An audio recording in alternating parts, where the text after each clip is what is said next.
6:17 in the morning. That time became etched in my life like a scar that will never completely fade. I was in the kitchen making coffee when the phone rang. It was my mother-in-law, her voice cheerful as she invited me over for breakfast at her place. She said it had been a while since we'd seen each other, that it would be nice to catch up.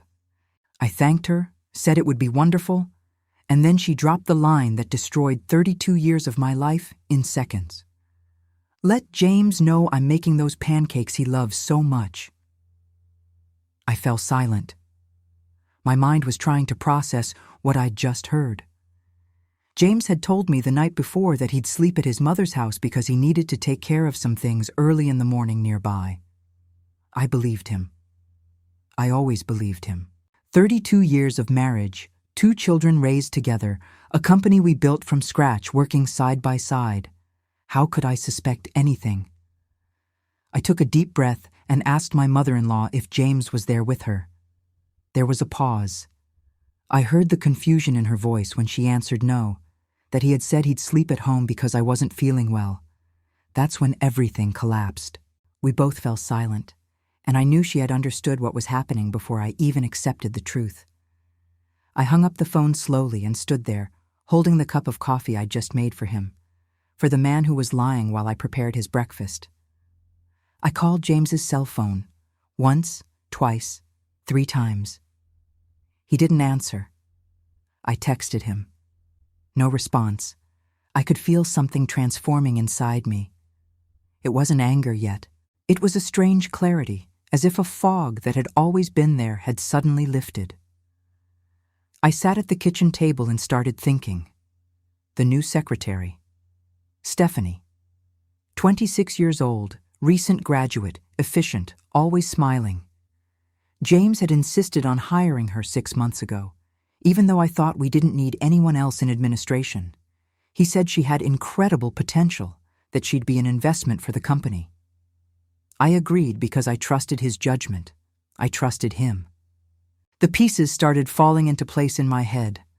The meetings that ran late, the client dinners I no longer attended, the cell phone he started taking even into the bathroom. I had noticed, of course I had, but I always found a justification.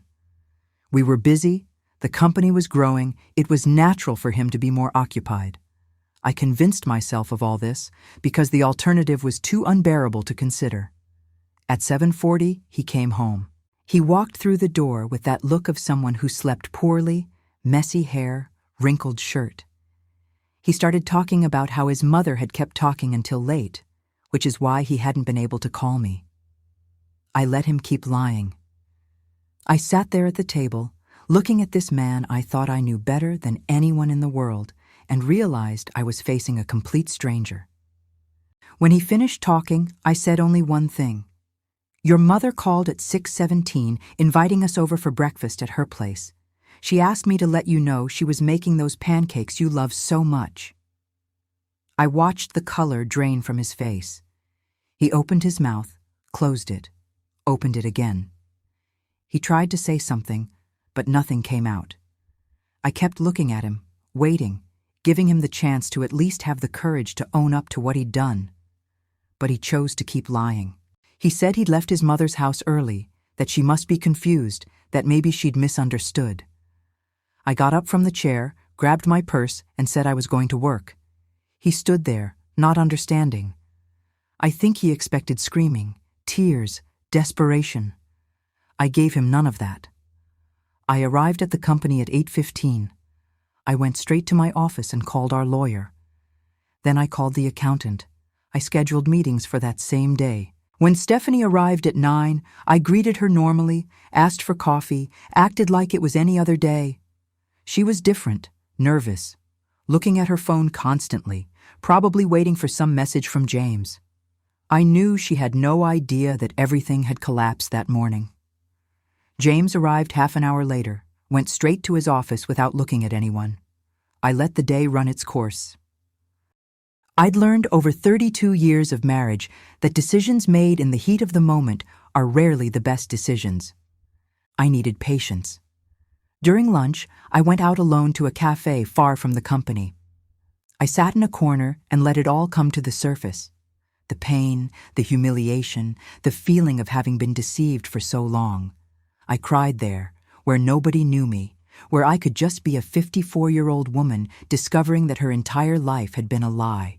But the tears didn't last long, because beneath the pain, there was something stronger growing. I had helped build that company.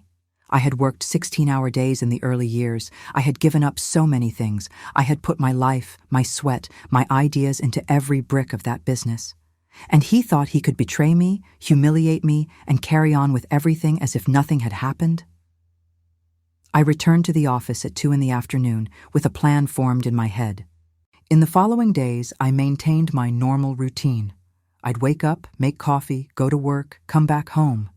James tried to act normally too, but I could see his nervousness growing. He knew something was different, but couldn't identify what. I stopped asking about his day, stopped commenting on anything personal. Our conversations were limited to strictly professional matters. The lawyer explained everything to me in the smallest details. The company was in both our names, but I had documents proving that 55% of the initial capital had come from my family. Besides that, over the past 5 years, I had been responsible for 80% of the strategic decisions that made the company grow. We had records, emails, meeting minutes, everything documented. The accountant showed me the finances. I always knew our situation was good, but I had no idea how much. The company was worth far more than I thought. And there was something else. I discovered that James had opened a separate account 8 months ago and had been transferring considerable amounts there, probably preparing for something, maybe even already planning to leave me. This only strengthened my position. Each piece of information I discovered was like a piece of armor I was putting on for the battle that was coming. 3 weeks after my mother-in-law's call, I summoned James to a meeting in the office. He came in thinking it was about some new contract. When he saw the lawyer sitting beside me, he understood. I placed the divorce papers on the table in front of him.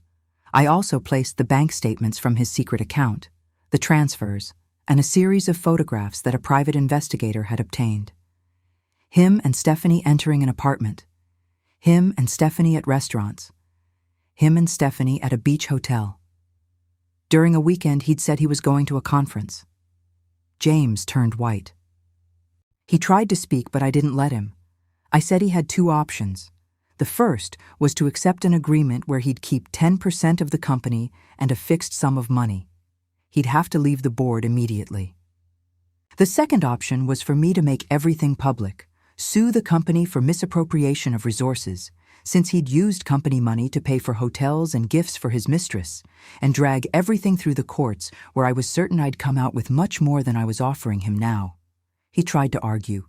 He said this was absurd, that the company was as much his as mine, that I was acting on emotion.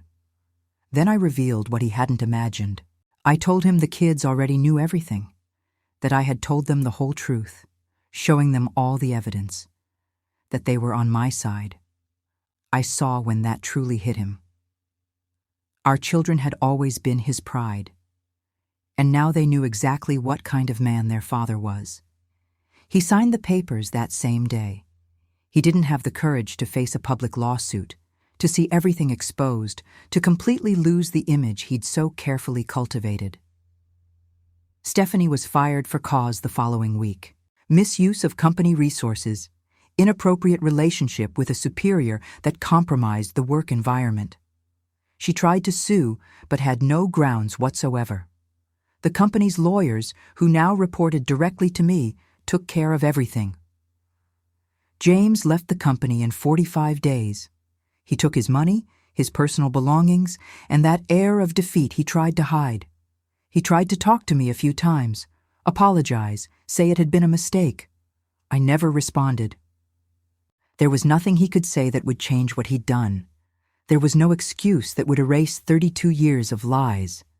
Because I understood over time that it probably hadn't been just Stephanie. She was just the one who made me discover everything. I took complete control of the company. I promoted competent people who'd been with us for years, restructured departments, implemented changes I'd been thinking about for a long time, but that James had always blocked. In 6 months, our revenue increased by 22%. I discovered that I didn't need him. I never needed him. I just believed I did because that's what they made me believe all those years. The divorce was finalized 2 months ago. James tried to take back part of what he'd agreed to, but the agreement was signed and irrevocable. I heard through others that he and Stephanie broke up. Apparently, she'd been interested in the successful businessman, not the 56-year-old man trying to start over with 10% of what he'd had before. The irony of that didn't escape me. My children visit me every week. At first, they were devastated, torn, not knowing how to deal with everything.